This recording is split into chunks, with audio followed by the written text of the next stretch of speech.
Next question previous year question है। Question क्या कहता है? The sum of 4 consecutive number in AP is 32।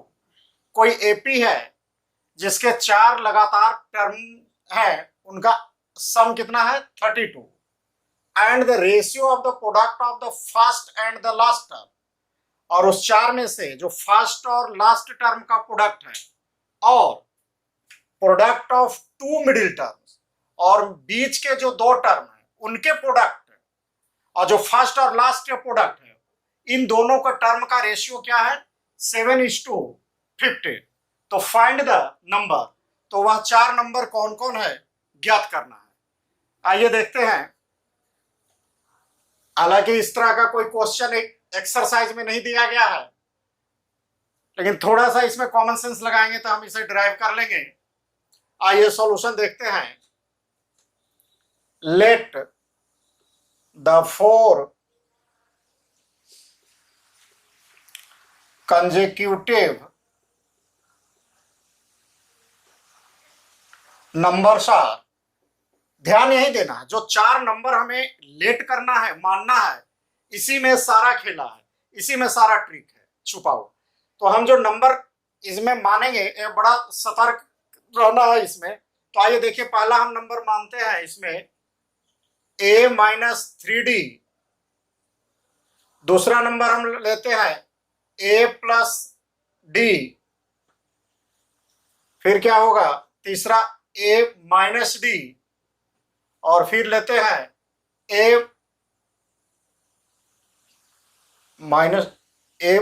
यहां आ जाएगा a-d, यहां आ जाएगा +d और यहां +3d। यानी हम जो कॉमन डिफरेंस रख रहे हैं नंबर में, वह रख रहे हैं, जो d का वैल्यू रख रहे हैं 2 का रख रहे हैं। तो देखिए 3d में से 2d हम ऐड करेंगे तो क्या बचेगा? -d। और -d में फिर 2d ऐड करेंगे तो d, और d में फिर 2d ऐड करेंगे तो 2 या ऐड करेंगे तो क्या बन जाएगा हमारा? 3d बन जाएगा। और ऐसा क्यों माने हैं? क्योंकि जो जनरल फॉर्म ऑफ एपी जो हमने इंट्रोडक्शन में पढ़ा है वह क्या है? a+d, a+2d। और इससे एक फायदा और होगा, क्योंकि जो रेशियो दिया हुआ है उस रेशियो को सॉल्व करने में यह पैटर्न हमें काफी मदद करेगा। अब चलते हैं according to first part of question. First part या फर्स्ट कंडीशन ऑफ क्वेश्चन कहिए। First condition of question. Question का पहला कंडीशन क्या है? क्वेश्चन का पहला कंडीशन कहता है कि the sum of 4 consecutive number is 32। और 4 कंजिक्यूटिव नंबर हमने यह मान लिया है। तो क्या है? a-3d plus a-d plus a+d plus a+3d equal to 32। अब देखिए इस ब्रैकेट को यदि हम रिजॉल्व करें तो a-3d plus a-d plus a+d plus a+3d equal to 32। अब देखिए -3d और +3d कैंसिल हो गया, और क्या हो गया? -d और +d यहां कैंसिल हो गया। अब हमें क्या बच गया? एक यहां बचा, एक यहां बचा 2a, एक यहां 3a और एक यहां क्या बच गया हमारा? 4a equal to 32। इसलिए 8 चौका 32, इसलिए a इक्वल टू कितना हमारा आ गया? 8। इसे हम मान लेते हैं इक्वेशन नंबर 1। यही देखिए, अगर यह पैटर्न हमारा सही नहीं होता तो d कैंसिल नहीं होता, और d कैंसिल नहीं होता तो हमारा a का वैल्यू नहीं आता। अब आइए हम चलते हैं सेकंड पार्ट ऑफ क्वेश्चन, यानी सेकंड कंडीशन ऑफ क्वेश्चन जो है। According to second condition of question. Second condition question का क्या है? कहता है कि the ratio product of first and the last term. तो प्रोडक्ट ऑफ फर्स्ट टर्म और लास्ट टर्म, फर्स्ट टर्म यह है और लास्ट टर्म यह है। और किसका है? The product of 2 middle term. Middle term कौन है दोनों? ए माइनस डी और ए प्लस डी, इन दोनों का रेशियो कितना है 7:15, यानी कह सकते हैं A minus 3D multiply A plus 3D divided by A minus D into A plus D equal to 7/15। अब देखिए यहां पर क्या हो गया, अब आइडेंटिटी यहां पर हमें A plus B into A minus B equal to A square minus B square वाली आइडेंटिटी पर यह हमारा अरेंज हो गया। तो अब क्या बन जाएगा हमारा, यह A square minus 3D square divided by A square minus D square equal to 7/15। अब इसे क्रॉस मल्टीप्लाई कर दीजिए तो 15 ए स्क्वायर माइनस यह क्या हो जाएगा 9 हो जाएगा, और यानी हम ऐसे कर देते हैं 9D स्क्वायर मल्टीप्लाई 15। अब यहां से करेंगे तो क्या हो जाएगा 7A square minus 7D square. अब आइए 15A स्क्वायर और 7A स्क्वायर इसको हम इधर कर लेते हैं, तो 15 में से यह 7 चला जाएगा तो कितना बच जाएगा हमारा 8A स्क्वायर, और इसको हम इधर कर देते हैं, डी को डी के तरफ कर देते हैं तो क्या बनेगा माइनस 7D स्क्वायर प्लस 15 35 से 135D स्क्वायर 8। अब देखिए ए का वैल्यू हमारे पास कितना आ चुका है, ए का वैल्यू इक्वेशन 1 में आया है, ए का वैल्यू 8, तो इस ए के जगह हम 8 लिख सकते हैं, यानी 8 स्क्वायर इक्वल टू, अब 135 में से 7 घटा दीजिए तो कितना बच जाएगा 128, यानी 128 डी स्क्वायर। अब आइए इसलिए डी स्क्वायर इक्वल टू कितना हो गया हमारा 8 इंटू 8 इंटू 8 डिवाइडेड बाय 128।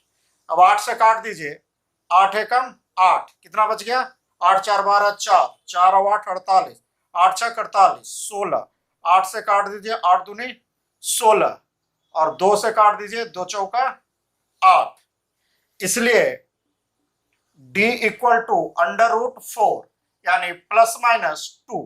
अब देखिए हमारे पास दो वैल्यू आ गया है, a का वैल्यू आ गया है और हमारे पास d का वैल्यू आ गया है, और जो हमने नंबर माना है इसमें भी दो ही अननोन क्वांटिटी है, a है और d है।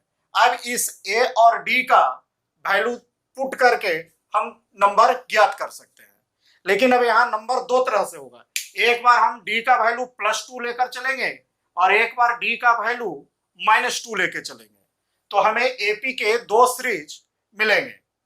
तो आइए इसे नोट कर लीजिए, फिर हाफ पोर्शन को हम मिटाते हैं।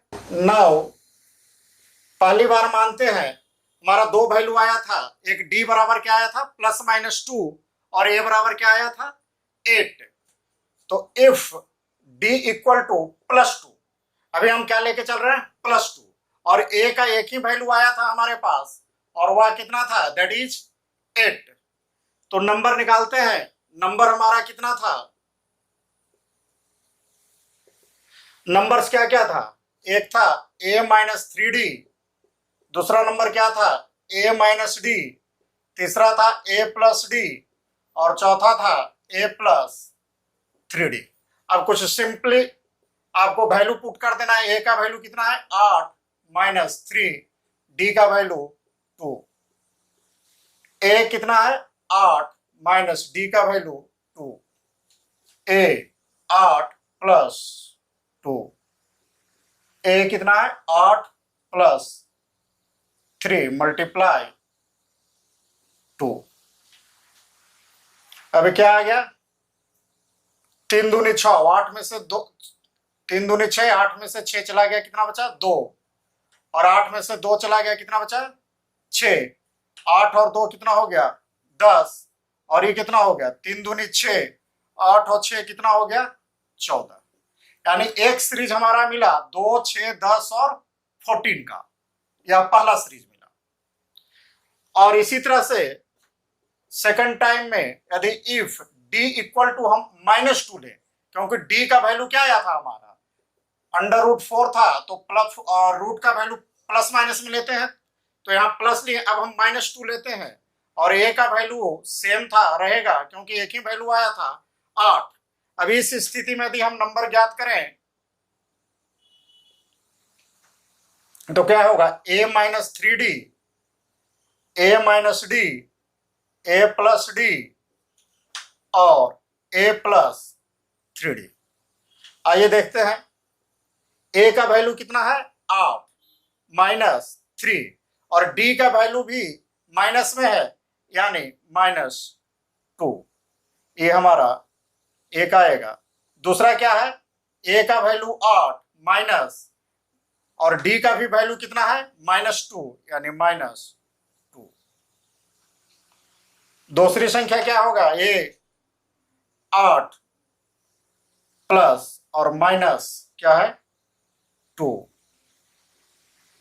और तीसरी संख्या a 8 + 3 - 2, यह हमारा। अब इसे सोल्व कर लेते हैं। आइए, माइनस और माइनस क्या हो जाएगा प्लस हो गया यानी 8 और +6, फिर क्या हो गया माइनस माइनस प्लस यानी 8 + 2, फिर क्या हो गया प्लस और माइनस माइनस हो जाएगा 8 - 2, यह क्या हो जाएगा प्लस और माइनस माइनस हो जाएगा यानी 8 - 6। अब ये क्या बना 8 और 6 कितना हो गया 14, 8 और 2 10, 8 में से 2 गया 6, 8 में से 6 गया, कितना बच गया 2। तो आइए देखिए, यह भी एक सीरीज, हमें 2 सीरीज मिल गया, एक मिला 2, 6, 10, 14 का, और एक मिला 14, 10, 6, 2, यही रिवर्स ऑर्डर में मिला, और इसका ये रिवर्स ऑर्डर में मिला। और यदि इसका प्रूफ करना देखेंगे तो देखिए, पहला कंडीशन क्या था, प्रूफ में अगर चलेंगे, इस तरह का क्वेश्चन अगर एग्जाम में आए तो बड़ा आसान होता है यह देखना कि जो हमने बनाया है सही बनाया है या नहीं। इससे कंडीशन पर, कंडीशन क्या था कि चारों टर्म का योग कितना होता है 32। तो आइए देखिए, आप जो ये देखिए 2 + 6 + 10 + 14 कितना हो गया 32 हो गया। 14 और 6 20 और 10 30 और 2 32, यानी पहला कंडीशन फॉलो कर रहा है। और क्या था फर्स्ट टर्म और लास्ट टर्म का प्रोडक्ट, तो फर्स्ट टर्म 2 और लास्ट टर्म कितना था 14, और दोनों मिडिल टर्म, तो मिडिल टर्म क्या है 6 और 10, 6 और 10, इसका रेशियो कितना दिया हुआ था क्वेश्चन में 7:50। तो देखिए 7:50 आ रहा है कि नहीं, 2 तिहाई 6, और कर दीजिए 2 से 2 × 5 = 10, 2 × 7 = 14। अब देखिए 7/15 आ गया। इसका मतलब है जो आपने सॉल्यूशन निकाला है वह बिल्कुल सही है।